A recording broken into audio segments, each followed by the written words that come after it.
C'est pas... Allez-y, Pas en bélier. on y va. Work in progress. Ouais.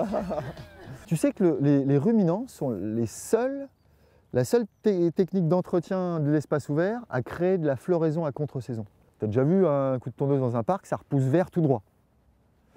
Et alors que quand tu passes un troupeau de moutons, ça va ramifier et densifier les fleurs.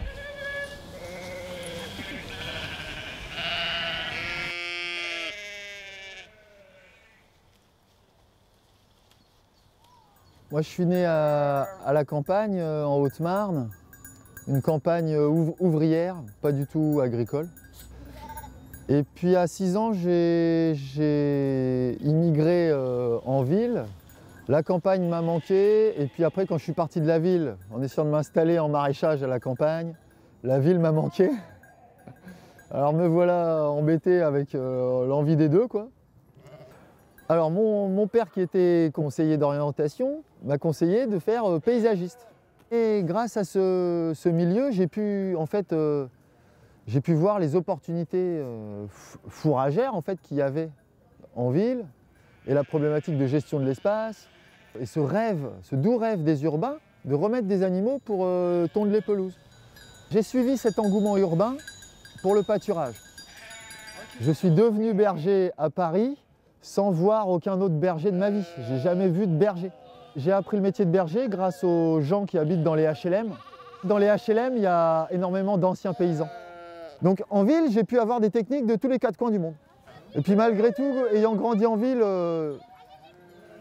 la présence des gens était importante pour moi. Est-ce qu'on va mettre un filet sur la rivière là? Ça doit traverser. Je tondais un petit peu les jardins de mes clients et je faisais des petites animations dans les fêtes des plantes, des petites transhumances urbaines, voilà ce genre de choses. Donc c'est ce qui m'a permis de développer le troupeau, et là je me suis retrouvé avec trop de moutons.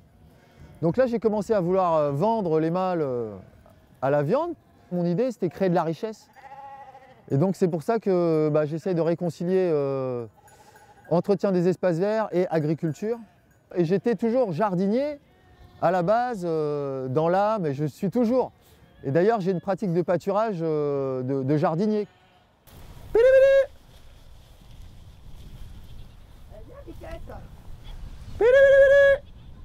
Cécile, elle va venir travailler avec moi, on va travailler ensemble dans cette idée de faire la traite, avoir un peu un gros troupeau duquel on puisse tirer un groupe laitier. Ma compagne, elle, jusqu'à présent, elle faisait beaucoup d'animations au début jardin, parce qu'on faisait beaucoup d'animations jardin avec les animaux. Et puis maintenant aussi avec la laine, donc elle a commencé à faire des ateliers avec les enfants de 7 à 99 ans. Et puis maintenant, elle récupère de la laine d'autres troupeaux que les miens, et puis elle essaye de faire... Ils essayent à plusieurs de monter une petite filière laine en Ile-de-France. Voilà, donc on espère qu'en février, à partir de février, avec le début de la traite, on aura enfin la valorisation de la laine, du lait et de la viande, quoi. Je suis heureux dans mon métier. Ouais. Avant de faire ce métier, je dis toujours que les brebis m'ont sauvé. Avant, je dormais pas bien la nuit.